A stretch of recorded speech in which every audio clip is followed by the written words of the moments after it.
வணக்கம். நான் காசிராமன், திருவெண்காடு தண்ணீர் பந்தல் வீடு. கிட்டையா மரபு வழி வாழ்வியல் அறக்கட்டளை மூலமாக நம்ம சுற்றியுள்ள நம்ம கிராமங்களை சுற்றியுள்ள பெண்களுக்கு தையல் கலை கற்றுக் கொடுத்து கொண்டிருக்கிறோம். கடந்த 3 ஆண்டு காலமாக அப்பாவின் நினைவாக. தற்சார்பலாக அவங்கவுங்க சுய காலில் நிற்கணும். கைத்தொழில் ஒன்றை கற்றுக்கொள், கவலை இல்லை ஒத்துக்கொள். எல்லாருமே அவங்கவுங்க ஏதாவது ஒரு சுய தொழில் கற்றுக்கிட்டாங்கன்னா அந்த சுய தொழில் காப்பாற்றும். நம்ம அரசு காப்பாற்றுறோம் அப்படின்னு இருக்கக்கூடாது. அரசு கொடுக்கறது ஒன்று கடன் வாங்கி கொடுக்கும் பணம். இப்போ புரட்சி பெண் என்பது அவங்களே தினந்தோறும் அவங்க ஒரு நாளைக்கு 1000 ரூபா சம்பாதிச்சுக்கணும். மாதம் 1000 ரூபா இந்த டாஸ்மார்க் சாராயம் வித்த காசுலையோ, அப்படி இல்லை 9 லட்சம் கோடி இருக்குது தமிழ்நாட்டுக்கு. வெளிநாட்டிலேருந்து கடன் வாங்கி நம்ம நாட்டு பெண்களுக்கு கொடுக்கறது புரட்சி இல்லை. நம்ம பெண்களே தற்சார்பாக அவங்கவுங்க ஒரு நாளைக்கு 1000 ரூபா சம்பாதிக்கிறதுக்கிற மாதிரி நம்ம தொழிலை கற்றுக் கொடுக்கறதுக்கு தான் புரட்சி. அதை நம்ம செய்ய போகிறோம். அண்ணன் சீமான் அண்ணன் தலைமையில் அமைகிற ஆட்சியில் அதை செய்ய போகிறோம். தற்சார்பு என்பது ஒரு கிராமத்துக்குள்ளேயே ஆடைகளை தயாரித்து அந்த கிராமத்துக்குள்ளேயே விற்கிறது. நம்ம கிராம பெண்கள் திருப்பூர் போகக்கூடாது, வெளியூர் போகக்கூடாது அப்படின்னு ஒரு அன்பான பெரும் கூட்டத்தை எல்லாருக்கும் சொல்லி கொடுத்துட்ருக்கோம் கடந்த 3 ஆண்டு காலமாக. அதை பேட்டி எடுத்துக்கோங்க. எவ்வளோ மகிழ்ச்சியாக இன்பமாக ஒரு கூட்டு வாழ்க்கையின் தத்துவமாக அன்பு கொண்டோர் யாவரும் சிவமேனு பதட்டம் இல்லாத பண்டைய தமிழர் வாழ்வியல் எப்படி வாழ்ந்தாங்க ஒரு அன்பான பெரும் கூட்டமாக அப்படின்னு நாங்கள் எங்கள் சாதி மதமற்ற ஒரு அன்பான பெரும் கூட்டத்தை, கூட்டு வாழ்க்கையின் தத்துவத்தை அடுத்த தலைமுறை பிள்ளைகளுக்கு கடத்தும் விதமாக நம்ம பெண்கள் இருக்காங்க. நீங்கள் போய் பாருங்கள், பேட்டி எடுங்க. மகிழ்ச்சி.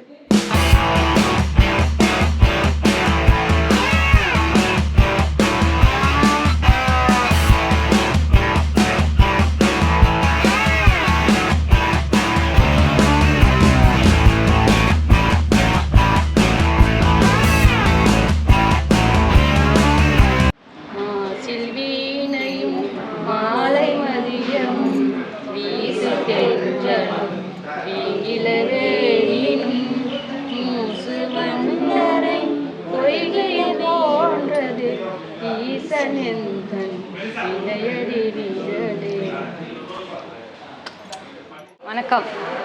என் பேர் சிவகாம சுந்தரி. நான் கிட்டையா மரபு அறக்கட்டளையில் 3 வருஷமாக தையல் பயிற்சியாளராக இருக்கேன். இதை ஆரம்பித்தது நோக்கம் என்னென்னா, இங்கே இருக்கிற சுற்றுவட்டார பெண்கள் ரொம்ப குடும்ப கஷ்டத்துலேயும் வறுமையிலையும் இருக்கிறாங்க. கணவனால் கைவிடப்பட்டவர்கள், கணவனை இழந்தவர்கள் மற்றும் ஏழை எளிய பெண்கள் நிறைய பேர் இருக்காங்க. அவங்களாம் என்கிட்ட தையல் பயிற்சி எடுத்துக்கிட்டாங்க. இந்த அமைச்சு கொடுத்ததே திரு காசிராமன் ஐயா தான். அவங்கள்ட்ட எல்லா பெண்களும் எங்களுக்கு வேலை வேணும் அப்படின்னு கேட்டாங்க. அப்போ கேட்கும்போது சரிம்மா நம்ம கார்மெண்ட்ஸ் ஆரம்பிச்சிருவோம் அப்படின்னு சொல்லிட்டு கார்மெண்ட்ஸ் ஆரம்பிச்சிட்டாங்க. இங்கே கற்றுக்கிட்ட பெண்கள்லாம் 10 பேர் கடை வச்சுருக்காங்க. 100க்கும் மேற்பட்ட பெண்கள் அவங்க வீட்டிலே தையல் தைச்சி ஏதோ ஒரு வருமானம் ஈட்டுறாங்க. அவங்களுக்கு இது உதவியாக இருக்குது. பெண்கள் தன் கணவனை எதிர்பார்க்காம இப்போ எங்கே பார்த்தாலும் குடி தான் பெருசாகிடுச்சு. டாஸ்மார்க் வந்ததுலேருந்து எல்லா வீட்லேயும் ஆண்கள் சம்பாதிச்சு கொடுக்கறதில்ல, பெண்கள் தான் இப்போ சம்பாதிச்சு அவங்கவுங்க குடும்பத்தை ஓட்டுறாங்க. அப்படிப்பட்ட காலகட்டத்தில் இப்போ ஐயா கிட்ட கேட்கவும் அவங்க இந்த கார்மெண்ட்ஸ் ஆரம்பித்து கொடுத்தாங்க. ஒரு 10 பெண்கள் கடை வச்சு நடத்திட்டு இருக்காங்க. நம்மகிட்ட கற்றுட்டு போயிட்டு பாக்கி நம்மகிட்ட கற்றுக்கிட்டவங்களுக்கு மிஷினும் நிறைய பேருக்கு ஒரு 20 பேருக்கு மிஷின் வாங்கி ஐயா கொடுத்துருக்காங்க. இங்கே வேலை பார்க்கணும், எங்களுக்கு ஒரு வருமானம் வேணும் அப்படின்னு கேட்கும்போது சரிம்மா கார்மெண்ட்ஸ் ஆரம்பித்து இதை நடத்துங்க அப்படின்னு சொல்லி எங்களுக்கு வச்சு கொடுத்துருக்காங்க. எனக்கு ஐயாவை பார்க்கும்போது ஒரு திருக்குறள் தான் ஞாபகம் வருது. அது என்ன திருக்குறள்னா, துப்பார்க்கு துப்பாய துப்பாக்கி, துப்பார்க்கு துப்பாய தூவும் மழை. மழை எப்படி பாரபட்சம் இல்லாமல் ஏழை பணக்காரவங்க ஜாதி மதம் இன்னும் பார்க்காம எப்படி நல்லவங்க கெட்டவங்கன்னு பார்க்காம மழை எல்லாருக்கும் பயன்படுதோ, அதேமாரி நம்ம காசிராமன் ஐயாவோட செயல்களும் எல்லாருக்கும் அவங்க உதவியும் எல்லாருக்கும் கிடைக்கிது. அந்த திருக்குறள் ஐயாவுக்காக எழுதின மாதிரி எனக்கு தோணுது. அந்த திருக்குறளை பற்றி நான் இப்போ தான் சொன்னேன் அதோட கருத்து என்னன்னு. அந்த மழையில் முளைத்த விதைகள் தான் இவங்கெல்லாம். நாளைக்கு செடியாக ஆவாங்க, மரமாக ஆவாங்க, இன்னொரு நாள் பெரிய தோப்பாகவே மாறுங்கிற நம்பிக்கை எங்களுக்கு இருக்குது. என் பேர் கலையரசி. நான் எப்பத்தூர்லேருந்து வரேன்.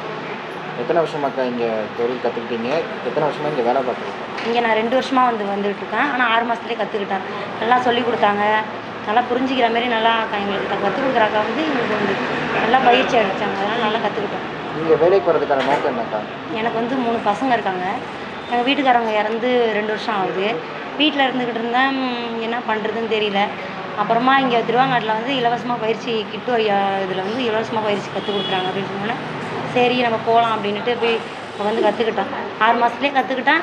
கற்றுக்கிட்டு இப்போ எங்களுக்கு ஒரு கம்பெனி ஆரம்பித்து இதில் இப்போ எங்களுக்கு வேலையும் கொடுத்து ரொம்ப சந்தோஷமாக இருக்குது எனக்கு.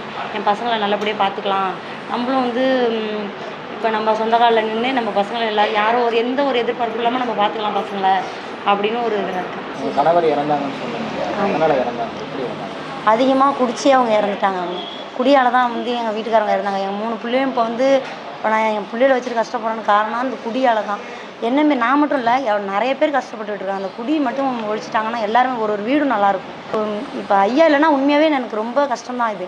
இப்போ அவங்களும் இல்லைன்னா நான் ரொம்ப வந்து என் பசங்களை வச்சுட்டு என்ன பண்ணிக்கிட்டு இருப்பான்னு எனக்கே தெரியல. அந்த அளவுக்கு நான் கஷ்டப்பட்டுட்டேன். அதுமாரி வந்து இந்த குடியை இல்லாமல் இருந்தால் எல்லாருமே நல்லா இருப்பாங்க, எல்லாருமே சந்தோஷமாக இருப்பாங்க. அனைவருக்கும் மகளிர் தின நல்வாழ்த்துக்கள். என் பேர் கீர்த்தனா. நான் புதுத்துறை கிராமத்துலேருந்து வருகிறேன். நான் 3 மாதமாக தான் வந்து கற்றுக்கிட்டேன். ஃப்ரீயாக தான் சொல்லி கொடுத்துக்கிட்டு இருந்தாங்க. அதுக்கப்புறம் எனக்கு முடிஞ்சிருச்சு, 3 மாதத்தோடு எனக்கு முடிஞ்சிருச்சு. அதுக்கப்புறம் இங்கே வந்து துகில்னு ஒரு கம்பெனி ஓப்பன் பண்ணுறேன்னு சொன்னாங்க அக்கா. நீங்கள் வந்து ஜாயின் பண்ணிக்கோங்கம்மா, வீட்டில் ஏன் இருக்கணும், வீட்டில் வந்து உங்களுக்கு வந்து அம்மா அப்பா வந்து கூட அந்த அளவுக்கு செய்ய மாட்டாங்க, உங்களால் முடிஞ்சதை நீங்கள் சொந்த காலில் நில்லுங்க அப்படின்னு சொன்னாங்க. சரிங்கக்கா நாங்கள் வரோம் அப்படின்னு ஃபோன் பண்ணாங்க. எங்களுக்கு ஃபோன் பண்ணோன்னா நாங்கள் வரோம்க்கா வந்து கற்றுக்கிட்டோம். இப்போதைக்கு நாங்கள் சொந்த காலில் நிற்கிறோம். அம்மா அப்பாவுக்கும் நாங்கள் கொஞ்சம் உதவியாக இருக்குது. இந்த வேலை எப்படி இருக்கும், அழுத்தமாக இருக்கா இல்லை சந்தோஷமாக நீங்கள் வேலை பண்ணுறீங்க? ரொம்ப ஜாலியாக இருக்குது, எந்த டென்ஷனும் இல்லை. ஒருவேளை இங்கே வரலன்னா நீங்கள் வேறு எங்கே வேலைக்கு போயிருக்கீங்க? இது கோயம்புத்தூர், திருப்பூர் அங்கே தான் போயிருப்போம் நாங்கள். இப்போ உங்களுக்கு இங்கே ஆரம்பிச்சதுனால உங்கள் ஊர்லேயே இங்கே பக்கத்தில் இருக்கிறதுனால கொஞ்சம் எங்களுக்கு இதாக இருக்குது. என் பேர் ஷியாம்லா. நான் திருவெண்காடில் வசித்து வருகிறேன். கடந்த 6 மாத காலமாக நான் வந்துட்டு கிட்டு ஐயா மரபு அறக்கட்டளையில் வந்து பயிற்சி அளித்தேன். எங்கள் ஆசிரியர் வந்து மிகவும் சிறப்பான முறையில் எங்களுக்கு சொல்லிக் கொடுத்தாங்க. நாங்களும் அதை மிகவும் துல்லியமாக கற்றுக்கிட்டு இன்றைக்கி எது கொடுத்தாலும் தைக்கிற அளவுக்கு எங்கள் திறமையை நாங்கள் வளர்த்துக்கிட்டோம். இங்கே வேலைக்கு வரதுக்கான நோக்கம் என்னக்கா? என்னுடைய குடும்ப கஷ்டத்தால் தான் நான் இங்கே வேலைக்கு வரேன். எனக்கு 2 பெண் குழந்தைங்க. அந்த பிள்ளைங்களுக்காகவே நான் உழைக்கணும் அப்படின்ற ஒரு எண்ணத்தில் இருக்கேன். இங்கே வேலைக்கு வரலன்னா நீங்கள் வரீங்க வேலைக்கு போயிருக்கீங்களா? இல்லை, வாய்ப்பு இல்லை, வீட்டில் தான் இருந்திருக்கணும். ஒரு வாய்ப்பு வந்து ஐயா கொடுத்துருக்காங்க. முழு முதற் கடவுள் அப்படின்னாலே சிவன் தான் நம்ம சொல்லுவோம். அவங்களுக்கு இணையாக வந்து எங்கள் திருவெண்காட்டில் எங்கள் உயர் திரு காசிராமன் ஐயா அவர்கள் வந்து உருவெடுத்திருக்காங்க. என் பேர் உஷாராணி. கொடியன் தெரு, திருவெண்காடு கொடியன் தெரு கிராமத்துலேருந்து வரேன். எத்தனை வருஷத்துக்கு முன்னாடி இங்கே கிட்ட அறக்கட்டளைக்கு வந்தீங்க? வேலை பார்க்குறீங்க? 1.5 வருஷமாக அங்கே தையல் பயிற்சி கற்றுக் கொடுத்தாங்க. தையல் பயிற்சி கற்றுக் கொடுத்த அக்கா பேர் சிவகாம சுந்தரி. இங்கே வந்து தையல் பயிற்சி கற்றுக் கொடுத்தனால எங்களுக்கு தையலை பற்றி எதுவுமே தெரியாது. நாங்களாம் விவசாய கூலி தான் செய்கிறோம். வீட்டுக்காரங்களும் விவசாயம்தான். எங்களுக்கு 2 குழந்தைங்க. ஆனால் இங்கே வந்து நாங்கள் இலவசமாக கற்றுக்கிட்டு இப்போ துகில் கார்மெண்ட்ஸ் ஆரம்பித்து கொடுத்துருக்காங்க. அதில் வந்து நாங்கள் தையல் கற்றுக்கிட்டு நைட்டி, சுடிதார் இது எல்லாமே நாங்களே தைக்கிற அளவுக்கு எங்களுக்கு ட்ரைனிங் கொடுத்துருக்காங்க. நீங்கள் வேலைக்கு வரதுக்கான நோக்கம் என்னக்கா? எல்லாம் வருமானம் தான். வீட்டுக்காரங்க விவசாயத்தில் தான் செய்கிறாங்க. சொந்த நிலம்லாம் எதுவும் கிடையாது.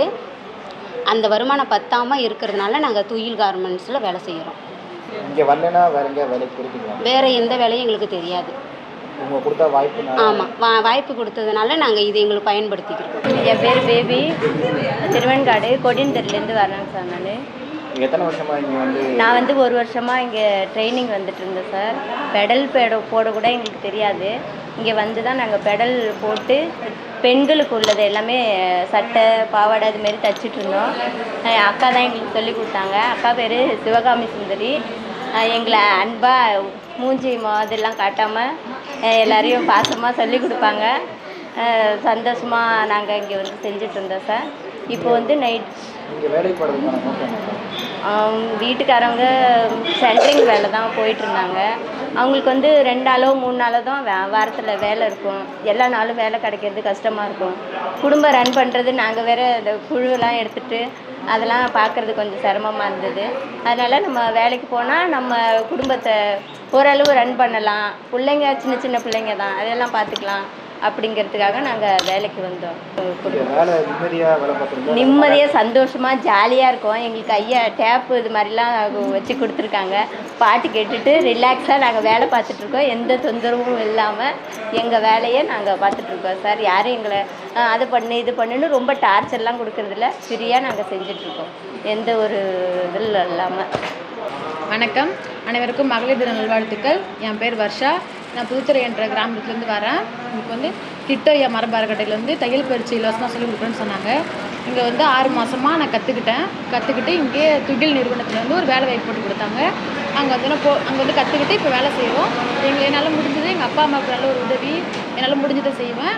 தனக்கு தேவையான பொருளை நானே எடுத்து சம்பாரிச்சு வச்சேன். உங்களுக்கு ஒர்க் எப்படி ப்ரெஷராக இருக்கும், ரொம்ப அழுத்தம் கொடுக்குறாங்களா இல்லை நாங்கள் ஃப்ரீயாக இப்போங்கிற மாதிரி தான் சந்தோஷமாக இருக்குது. ஜாலியாக ஒரு துகில் குடும்பத்தோடு சேர்ந்து ஜாலியாக சந்தோஷமாக இருக்கும். அனைவருக்கும் வணக்கம். என் பேர் சாந்தி. நான் திருக்காட்டுப்பள்ளியிலேருந்து வரேன். இங்கே வந்து 6 மாதமாக கிட்டையா மரபு கட்டளை மூலமாக நான் தையல் பயிற்சி பெற்று இப்போ நான் இங்கேயே வேலை பார்த்துட்டு இருக்கேன். என் கணவர் இல்லை, அதனால் வந்து நான் இங்கே வந்து பயிற்சி பெற்று நான் இங்கே வேலை செஞ்சுக்கிட்டு இருக்கேன். இதுக்கு காரணம் வந்து ஐயா தான். ஐயாவுக்கு ரொம்ப நன்றி நான் சொல்கிறேன். அதே சமயம் எங்கள் அக்கா எனக்கு வந்து தையல் அதிகமாக அது எல்லா தையலும் எல்லா துணியும் தைக்கிற அளவுக்கு கற்றுக் கொடுத்ததுனால நான் இப்போ வந்து கார்பனில் இப்போ கம்பெனியில் வேலை பார்த்துட்டு இருக்கேன். அதுக்கு முக்கியமான ஒன்று எங்கள் அக்கா.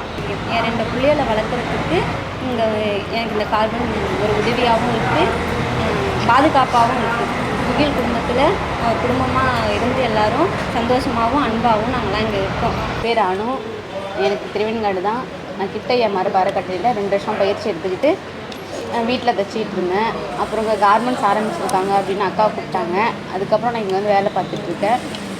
ஏதோ அம்மா அப்பாவுக்கு என்னால் முடிஞ்ச உதவியை இது மூலமாக நான் செஞ்சுக்கிட்டு இருக்கேன். வணக்கம். என் பேர் அமிர்தவல்லி. மங்கை மடத்துலேருந்து வரேன். நான் கிட்டையா மரபு அறக்கட்டளை மூலம் தையல் பயிற்சி கற்றுக்கொண்டேன்.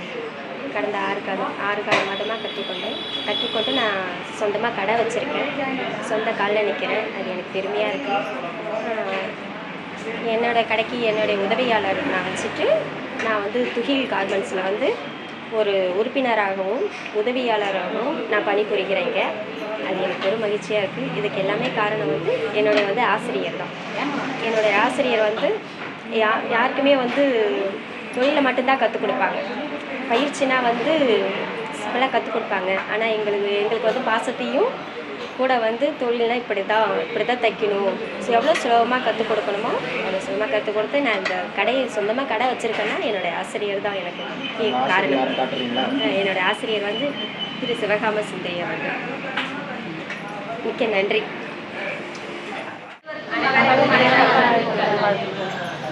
நம்ம துகில் பெண்கள் இப்போது அம்மாவை பற்றி பார்க்க போகிறார்கள். அம்மா என்றழைக்காத உயிரில்லையே, அம்மாவை வணங்காத உயர்வில்லையே. அம்மா என்றழைக்காத உயிரில்லையே, அம்மாவை வணங்காத உயர்வில்லையே. நேரில் நின்று பேசும் தெய்வம் பெற்ற தாயன்றி வேறொன்று ஏது. அம்மா என்றழைக்காத உயிரில்லையே, அம்மாவை வணங்காத உயர்வில்லையே. அபிராமி சிவகாமி கருமாரி மகமாயி திருக்கோயில் தெய்வங்கள் நீரானம்மா. அன்னைக்கு அன்றாட அபிஷேக அலங்காரம் புரிகின்ற சிறு தொண்டன் நான் தானம்மா. பொருளோடு புகழ் வேண்டும் மகனல்ல தாயே, உன் அருள் வேண்டும் எனக்கென்று அது போதுமே. அடத்திங்கள் பிறப்புண்டு அமைந்தாலும் நானும் தன் மகனாக பிறக்கின்ற வரம் வேண்டுமே. அதை நீயே தருவாயே. அம்மா என்றழைக்காத உயிரில்லையே, அம்மாவை வணங்காத உயர்வில்லையே. அம்மா என்றழைக்காத உயிரில்லையே, அம்மாவை வணங்காத